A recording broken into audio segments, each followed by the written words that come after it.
Do you find yourself constantly lacking motivation in life? You say you're going to do great things, but never seem to get around to them because they just seem too damn difficult. Nowadays on social media, everyone's telling you how you have to be disciplined and do the hard work, especially when you don't feel like it. And they're absolutely right.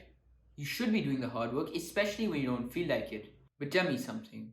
Would you rather be the guy who's doing the hard work unmotivated, or the guy who's doing the hard work effortlessly, almost like he's enjoying the process as he's doing it? It doesn't kill anyone to have some extra motivation, and that's why it's important we know how we can increase our motivation levels. And the way we can do this is through understanding dopamine. Now, don't freak out.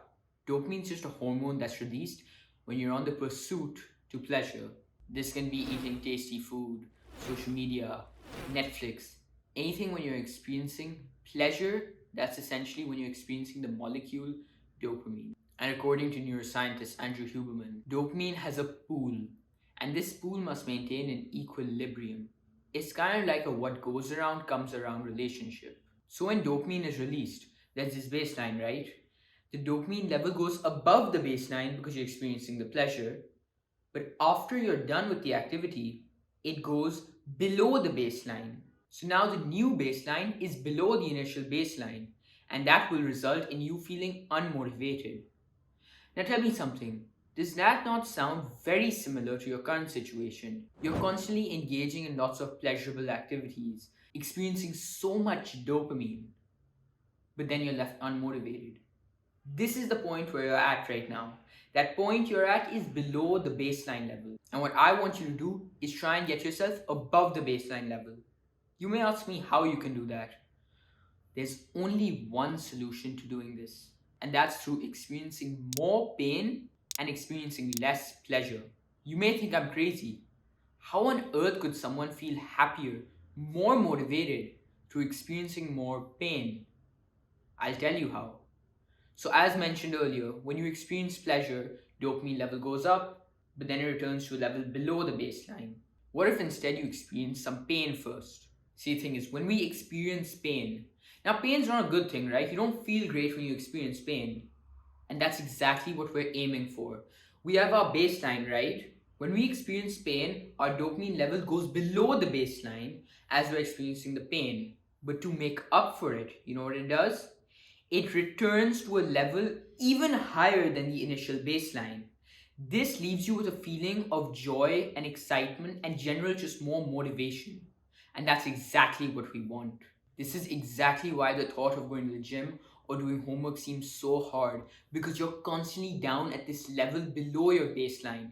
You're unmotivated, and the only way you can recover this is through experiencing more pain. And when you're feeling more happy and excited, don't you think doing the hard tasks will feel almost effortless to you? I'm going to tell you exactly how you can optimize your life for maximum motivation, starting with the activities that you need to stop doing. First up is social media. This is the worst offender from the list. It drains you from your time. It makes you think you're being social when you're really not. It makes your mental health crap because you're constantly comparing yourself to others' high points in life. And last but not least, it releases a lot of dopamine when you engage in the activity. So I want you to do everything in your power to stop. But I know it's almost impossible to stop using social media in nowadays. You have to text your friends, you want to see what's going on. It's an addiction to you. So here's what I can recommend to you. This is exactly what I did, and it's worked like a charm. The way I did this was through only allowing myself to use social media after 7 p.m., but not later than 8 p.m. This did two things. One, I had high levels of motivation throughout the day because I wasn't engaging in this high dopamine activity. And two, because I limited it to only 8 p.m., that way I didn't spend the rest of my night scrolling on Instagram or any social media. This way you get the best of both worlds. You get your hard tasks done during the day, and in the night you do what you want. It doesn't make a difference as long as you don't use it past a certain time like 8 p.m. or 9 p.m. Secondly, you want to reduce the time you spend watching Netflix. Now, the issues with Netflix are pretty similar to social media. It drains you from your time, it disconnects you from reality, it makes you think you're being social when you're really not. Yeah, that's right. You don't really think of it this way, but when you watch shows like Friends, what are you exactly watching? Watching a friendship among people. And that makes you think you're being social, right? Think of it, no one will ever tell this to you, but it's almost like you're being social when you're watching that, but you're really not. Start being more social in real life.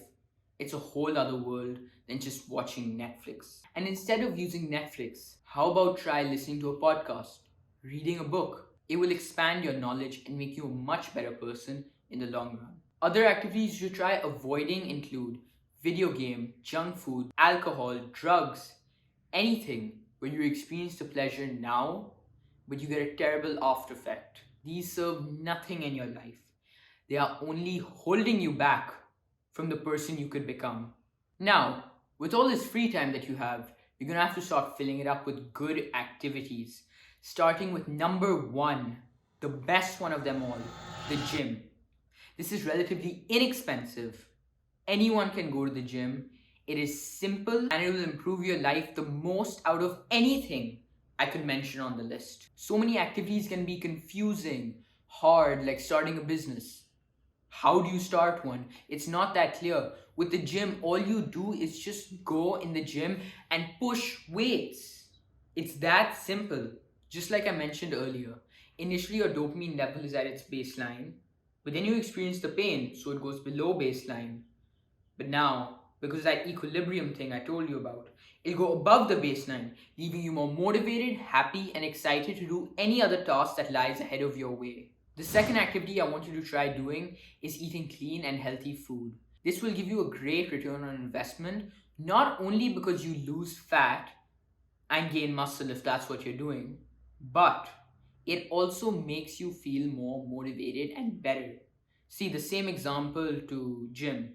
You're experiencing pain when you're eating the healthy food. Because let's be honest, healthy food doesn't taste great all the time, right?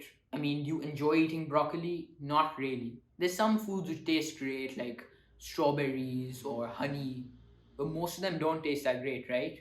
So as you're eating the healthy food, your dopamine baselines like this, then it goes down as you're eating the food.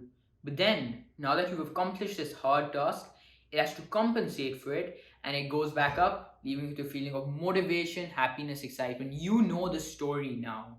I can give you the exact same story for so many good activities, but I'm just gonna list them instead because I want to save you some time. Number one, you should start doing deep work, whether that's homework or personal work, starting a business. Just make sure you're completely focused in the work. It's hard, right? But that's what we want. Number two, try engaging in some sports. Three, you can have a cold shower. Four, you can go to the sauna. Any activity where you're experiencing the discomfort right now, but you're left with a good after effect. You feel great after doing the activity. Every morning I take my cold shower, I am motivated afterwards. I want to conquer the day. It's so powerful experiencing pain, and no one will ever talk about it. And one personal thing I've learned is keep all your pleasurable tasks towards the end of the day. That way you can keep your motivation levels high throughout the day. You're going to the gym, you're taking cold showers, you're exercising, whatever it is, you do this all in the morning and the afternoon. But once you're done in the evening, you can maybe lay back a bit. You can scroll a little bit on social media, as I mentioned earlier. You can maybe watch some Netflix, or maybe you can do better things in life.